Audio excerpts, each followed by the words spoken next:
Investigasi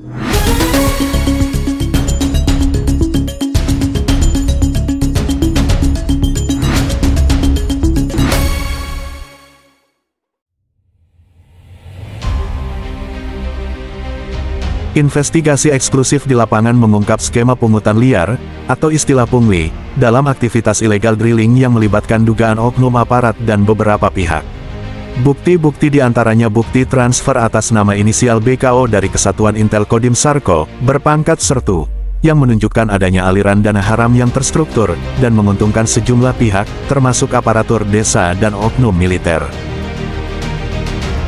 Maraknya pengeboran sumur minyak ilegal atau istilah illegal drilling ini, dan pengolahan minyak ilegal secara terang-terangan beraktivitas di wilayah Desa Jati Baru, Kecamatan Mandiangin, Kabupaten Sarolangun, Provinsi Jambi, kini menjadi sorotan dan ada dugaan kuat oknum TNI yang terlibat, Selasa, tanggal 18 Maret tahun 2025. Padahal jelas, ini merupakan aktivitas terlarang yang tertuang dalam Undang-Undang Nomor 22 Tahun 2001, tentang minyak dan gas bumi.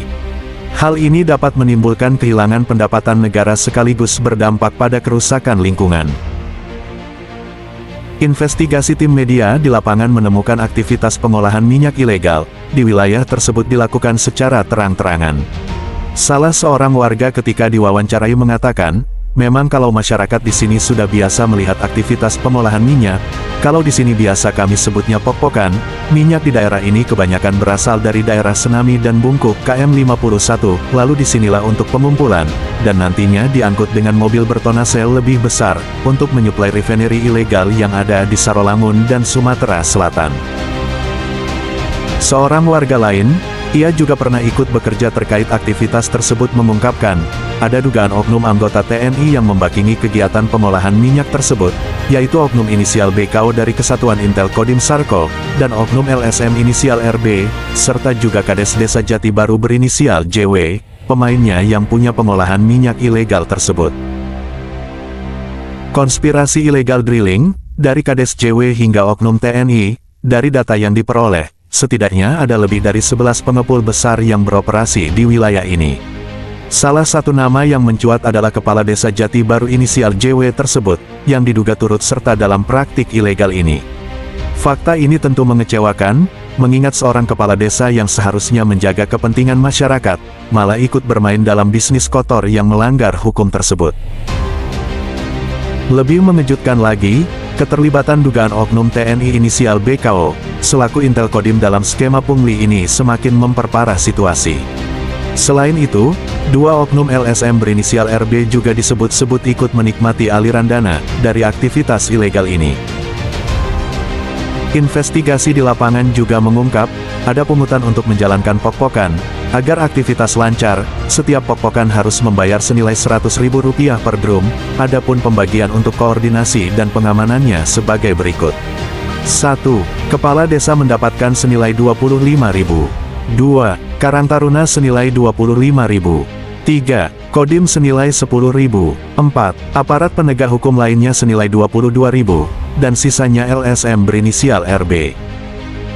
Pimpinan Gerakan Anak Bangsa atau GAB Peduli Syaiful Iskandar buka suara, terkait aktivitas ilegal drilling dan pengolahan minyak ilegal, sampai saat ini yang kita lihat belum menunjukkan adanya pengurangan aktivitas. Malahan katanya, aktivitas ini semakin terus bertambah. Ia mengatakan bahwa aktivitas ilegal tersebut sangat memberikan dampak yang luas, mulai kerugian ekonomi, adanya korban jiwa serta kerusakan lingkungan.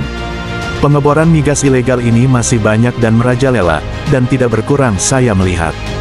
Dan pasti setiap tahun ada kecelakaan dan selalu ada yang meninggal setiap tahun. Dan sangat jelas merusak lingkungan, katanya, Sabtu tanggal 15 Maret tahun 2025. Pungutan sistematis dari aparat desa hingga militer, berdasarkan rekaman pembicaraan yang diperoleh, pungutan dikenakan sebesar senilai Rp100.000 per drum minyak, hasil ilegal drilling dengan pembagian sebagai berikut. Lebih lanjut, dalam rekaman tersebut, BKO secara terang-terangan menyebutkan bahwa, jika ada pengangkutan minyak keluar wilayah, maka ada pungutan tambahan sebesar Rp40.000 per drum, sementara Rp10.000 per drum akan diambil langsung oleh BKO atau melalui RB dengan bukti transfer sejumlah Rp150.000 mengalir ke rekening atas nama BKO tersebut. Pelanggaran hukum yang berat ialah ancaman penjara dan denda besar. Aktivitas illegal drilling ini jelas bertentangan dengan hukum, Undang-Undang Nomor 3 Tahun 2021, tentang pertambangan mineral dan batu bara yang menyebutkan bahwa Pasal 158, setiap orang yang melakukan penambangan tanpa izin, dapat dipidana penjara paling lama 5 tahun, dan denda paling banyak 100 miliar. Pasal 160, setiap orang yang memiliki izin usaha pertambangan atau IUP, tahap eksplorasi tetapi melakukan kegiatan operasi produksi, dapat dipidana penjara dan dikenai denda sesuai peraturan yang berlaku. Selain itu, praktik pungli ini juga dapat dijerat dengan Undang-Undang Nomor 20 Tahun 2001, tentang pemberantasan tindak pidana korupsi, khususnya Pasal 12 huruf E. Pegawai negeri atau penyelenggara negara yang dengan maksud menguntungkan diri sendiri atau orang lain, secara melawan hukum atau menyalahgunakan kekuasaannya, dapat dipidana dengan pidana penjara seumur hidup atau pidana penjara paling singkat 4 tahun, dan paling lama 20 tahun, serta denda antara 200 juta hingga 1 miliar.